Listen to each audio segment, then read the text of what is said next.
wanted to be a firefighter.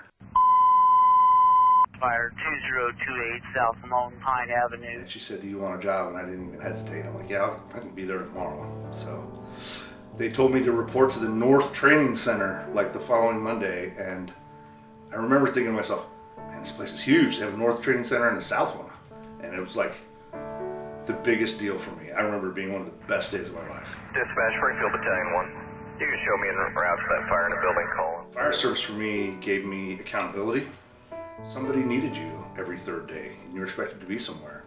And I liked that. And I liked being part of something that was bigger than just yourself. I really did. And also the brotherhood of it all. And I know it's cliche and all that, but man, I've been through 2 marriages, my kids growing up, and you guys and my coworkers have been there for it. And I often say it's the most successful long-term relationship I've ever had. Our computer's down. Can you give me the address and comments? Show us the route.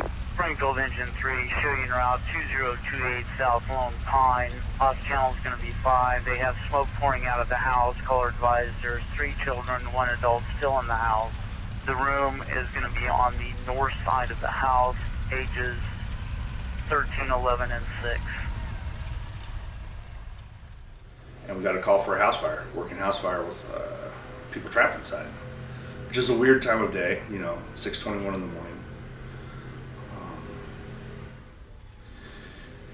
And it's right around the corner from Fire Station 7, near Lone Pine and Sunshine. And we get there and there's a guy, there's heavy fire. Engine 7's arrived. We have fire coming from the back of a single-story house. Engine 7 is going to be going into rescue mode based on comments. Engine 7 has its own hydrant. It's rare when you hear of a crew going into rescue mode. I think everybody's adrenaline jumps up a notch. Lone Pine Command. Dispatch, Springfield Battalion 1, go ahead and give me a second ambulance en route. Command, Mercy 3126, 12 is arriving. It's where the dad was screaming, and as we're getting ready to, make entry,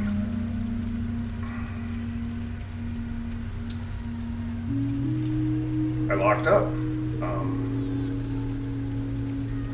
All those inputs, right?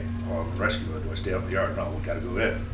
We gotta go in, and I would say it was almost 15 seconds, which doesn't sound like much. And in the end, I know it wouldn't have made a difference. What would have made a difference is us getting there 15 minutes earlier. And I just remember Rescue 1 got there everybody got there really close at the same time. And I dog walked. And next thing I know, you guys are doing great. So they pull out 3 kids and a mom. And there was the most unnerving thing for me to see those crews doing CPR all at once. Go ahead and order me a 3rd ambulance company with also a EMS provider for triage. CPR, victim 1. Command, Engine 3 is performing CPR. Command, Rider 9 and Engine 4 Firefighter performing CPR on the victim. 3rd victim is out. I got another victim on the Alpha window. But it made me question everything. Am I capable of doing this job? Am I a bad firefighter?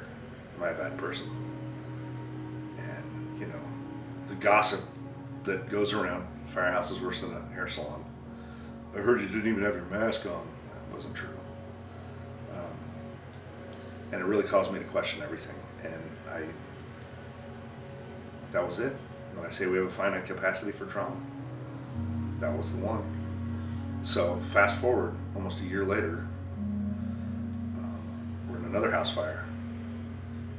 The fire that wasn't. And the homeowner saw through her Ring camera what she thought was fire in her laundry room. It was the sun reflecting off of her dryer door. So literally no fire, right? We get inside and I'm there with another crew, I think from 12s or 3s. And all of a sudden I can't breathe. And I don't know what's happening. And I thought I was having a heart attack. Not just because I needed to lose weight, but I thought I was having a genuine heart attack.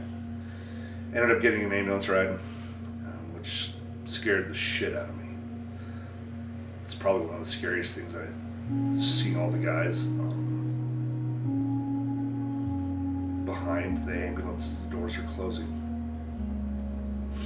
And you could smell the brakes, because when it's one of us, you know,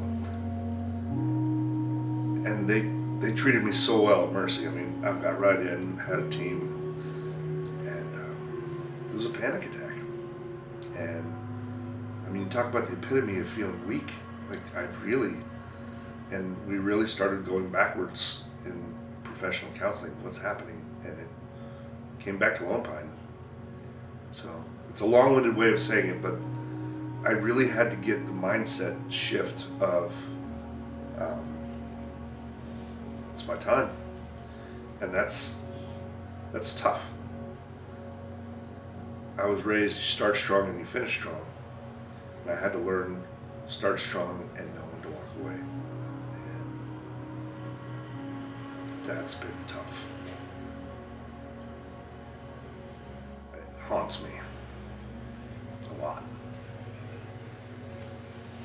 The therapy and EMDR allowed this for me. That is, I could learn how to put the ghosts back into the graveyard, because they were haunting me. They were haunting the shit out of me. I'm not a religious person at all, but when somebody opens the door for us and shows us the way through, ethically and morally, we have an obligation to do the same.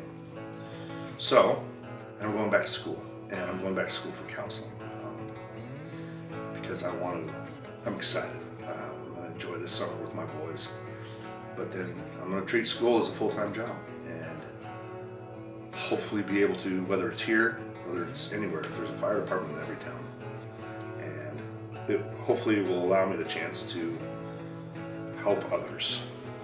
I think we have, it allows me to continue serving. That sounds weird, but that's what I know how to do. Yeah, I have to walk away from calls, I have to walk away from the front line, but that doesn't mean my heart's not still here.